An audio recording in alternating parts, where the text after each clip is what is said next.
Hey everyone, welcome back to the channel. I'm Christina and this is Speech Therapy Education. Today we're going to talk about the difference between speech and language.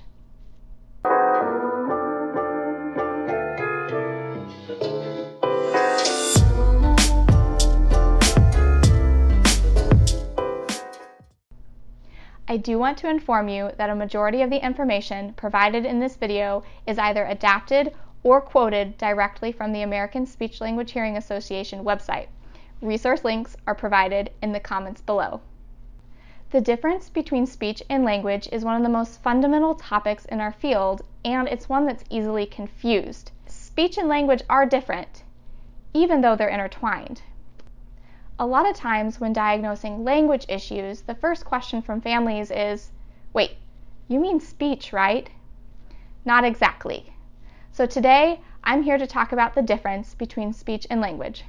Let's start with speech. Speech is the production of sounds. Think about this in terms of motor movements, like moving your hands or moving your head.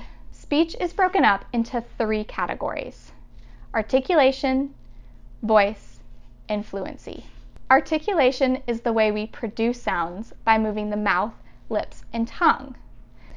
The way we say p by building up air in our mouth and putting our lips together, or the way we say k by raising the back of our tongue and releasing the air.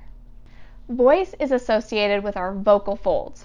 When air is inhaled and exhaled from the lungs, we have the opportunity to make phonation with our vocal folds.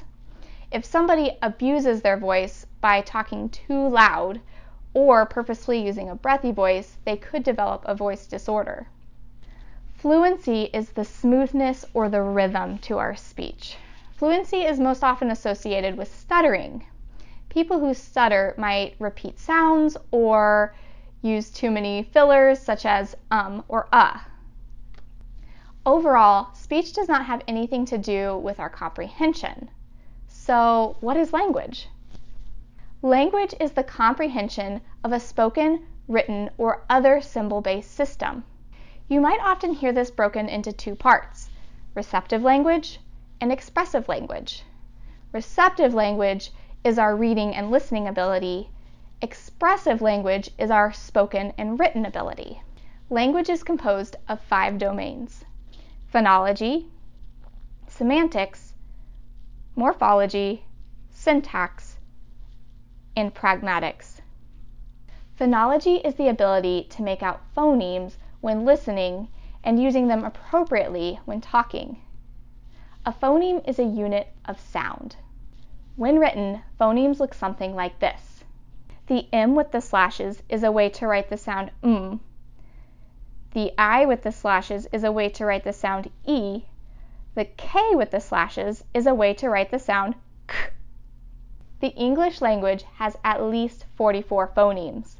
For the purposes of this video, we won't dive too much into phonology, but know that this is an important component of speech.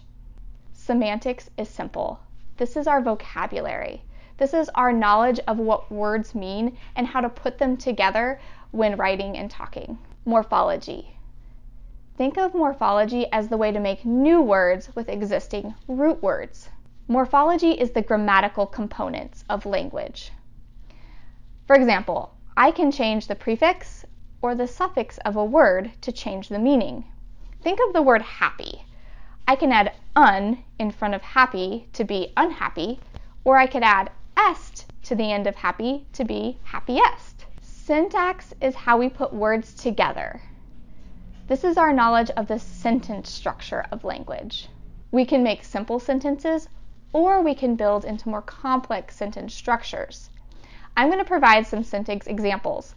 Think about how each sentence I make becomes more complex. The dog plays. The dog plays with his toys. The dog plays with his toys in the backyard. The dog plays with his little toys in the backyard. Last, we have pragmatics. Pragmatics is the social component of language. This is our ability to know when to use eye contact, how close we should stand next to somebody, when to take conversational turns, or how to stay on topic during conversation. Pragmatics is often a major deficit area in individuals with autism spectrum disorder. So to review, speech is the production of sounds, and language is the comprehension of a spoken, written, or other symbol-based system. I hope you all liked this video. If there's a topic you would like me to cover, please leave a comment in the comments below. Again, the resources used for the information in this video are provided in the description. Please don't forget to like and subscribe to stay up to date with future content. Thank you guys so much. Have an amazing day.